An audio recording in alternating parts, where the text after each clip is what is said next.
Three, two, one, go. Hi, my name is Nguyen, and in today's special edition, we're interviewing World War II veteran Zachary Gray. So Zach, tell me more about yourself. Alright, my name is Zachary Gray, and I was born and raised here in Massachusetts. And right when I turned 18, I decided to join the Army and enlist. I was put into the U.S. Army into the 17th Division, and I mainly fought in the battles of D-Day and the Battle of Bulge. Those are my most notable battles. And it was in the European area, so like France, all that type of stuff. Yeah. And I enlisted in 1943, all the way to the end of the war. A little background on Zach. Zach grew up in a small suburban town in Massachusetts during the Great Depression. He and his family struggled financially, so they were always constantly looking for work. When Japan attacked Pearl Harbor on December 7th, 1941, he was still in high school.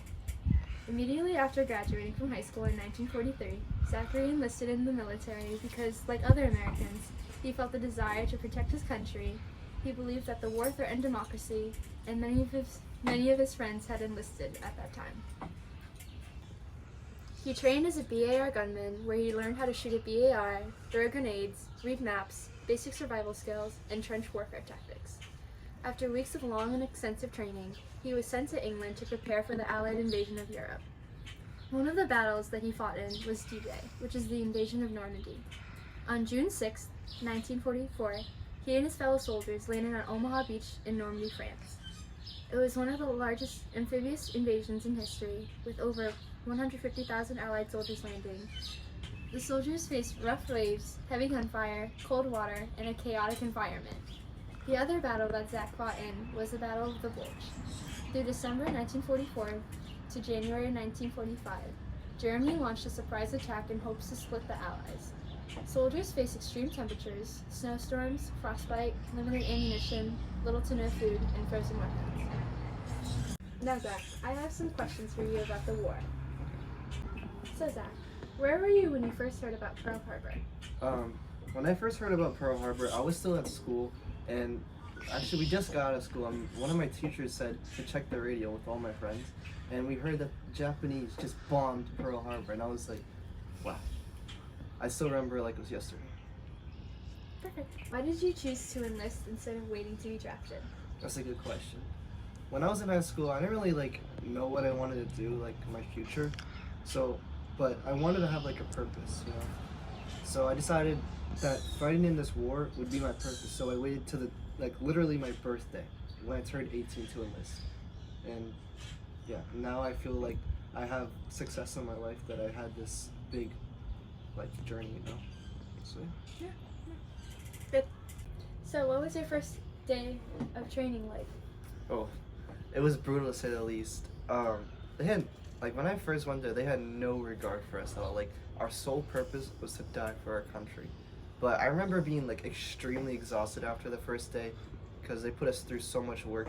But it was all for the purpose that we fight for our country. So I was resilient and fought through it, because I knew I wanted to do good. Can you describe what you first saw when you landed on Omaha Beach?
Skip that one.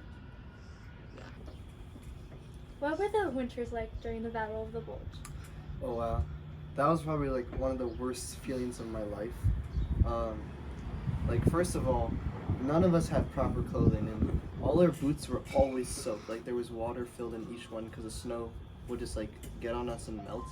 And then like there was never a moment where I was dry, and I just felt like sick all the time. And like not only that, we had no food. We were like really low on everything. So it was probably one of the worst experiences of my life. Yeah, but there was a lot of memories that came back. Why was D-Day such a turning point in the war for the Allied forces? Oh, I remember vividly what my like commander told us why we were fighting this. He told us that he wanted us to exterminate all the Germans, just get rid of them. And I was like, okay, yeah. But after the war, I figured out that the whole point of D-Day was to allow us to have two fronts in the war. So now we have like two options to fight from. So one in France, in Normandy, and then one in the Eastern. So. Do you think without D-Day, the war would have lasted for a longer time? Yeah, definitely. Because without having two fronts, Germany would just like literally make a huge blockade on that one front, and we can never penetrate that. We can never go any further because it'd just be constant stalemate. Because all their forces would be right there. So the masterminds of the U.S. Army decided to try to split up into like two fronts, you know, and that's why we invaded D-Day, or that's why we did D-Day, to invade France. Yeah.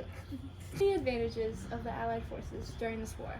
Oh, definitely like our surplus of resources. One of my favorite like things that we had about the Allies is like basically a kill switch. Like when we were stuck in somewhere, like we had no option to do, my like radio friend would just like call in, we need an airstrike right here, and then the ships from the ocean would just send bombs, and we'd just be like, oh, that was easy. That's like my favorite thing. And with that, we were able to push super far into France. Were you ever afraid during combat? Yes, I was afraid every second of the day. And anyone that says they weren't afraid is either really tough or they're lying right through their teeth. But constantly worrying about gunfire, losing your comrades, and like the biggest fear of all is just like not being able to make it home and seeing those you love. And that's like what drives us all to keep fighting. Even though there was so much fear, but it made us more alert and cautious because it made us like want to live. It like gave us a reason to like keep fighting, basically. What was your motivation during the war? Every day, like during the war, I'd always think about my girlfriend and my mom at home, which is, my girlfriend is now my wife. And I remember having this necklace that I always look at because their pictures are on both sides. But they were my motivation because they gave me a reason to live. Like I wanted to go home and show my love for them. So knowing that there are people waiting for my return was really my only motivation. How did soldiers communicate during combat when radios and equipment failed?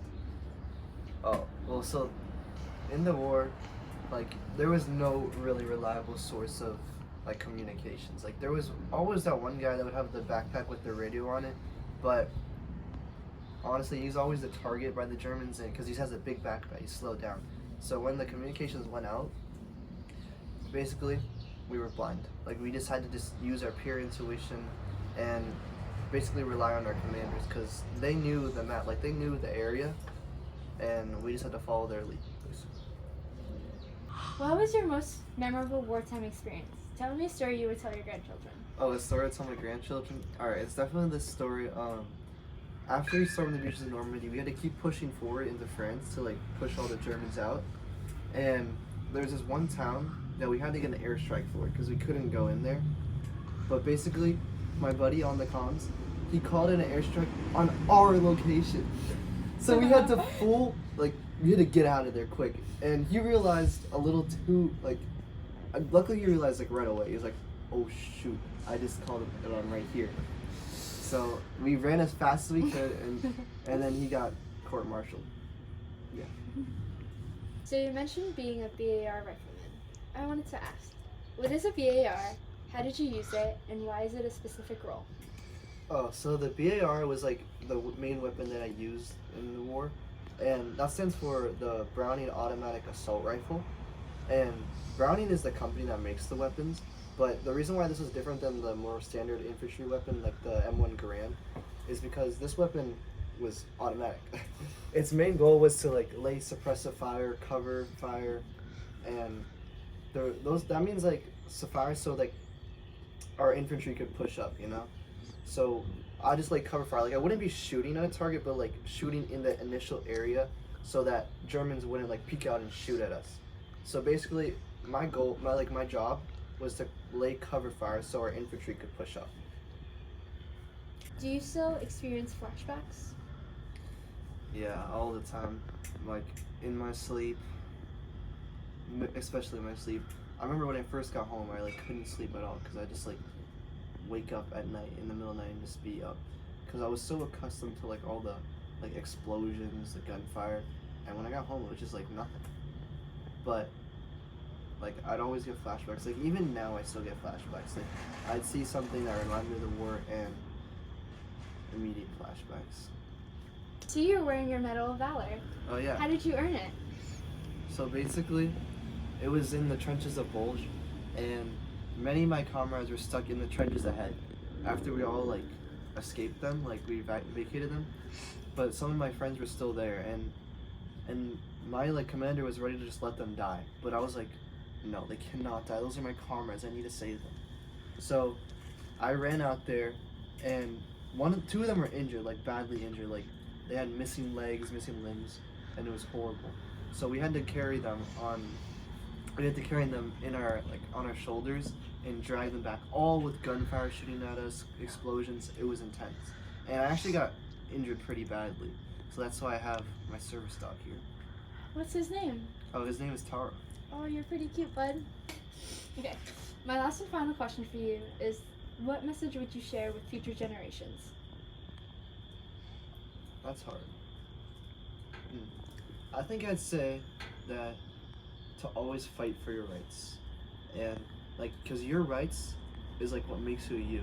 Like the ability to choose to do what you want is like is what America stands for, and that's the reason why we fight in these wars, to like fight these countries that have these dictatorships, unfair laws, and because we want to spread democracy. So what I'd tell future generations is to always fight for democracy, always choose the ability to choose. Brilliant. And that concludes our interview. I'd like to thank WW2 veteran Zachary Gray for being here and answering all of my questions. And I want to thank you for inviting me. This is really good. And that is our special edition with our World War II veteran.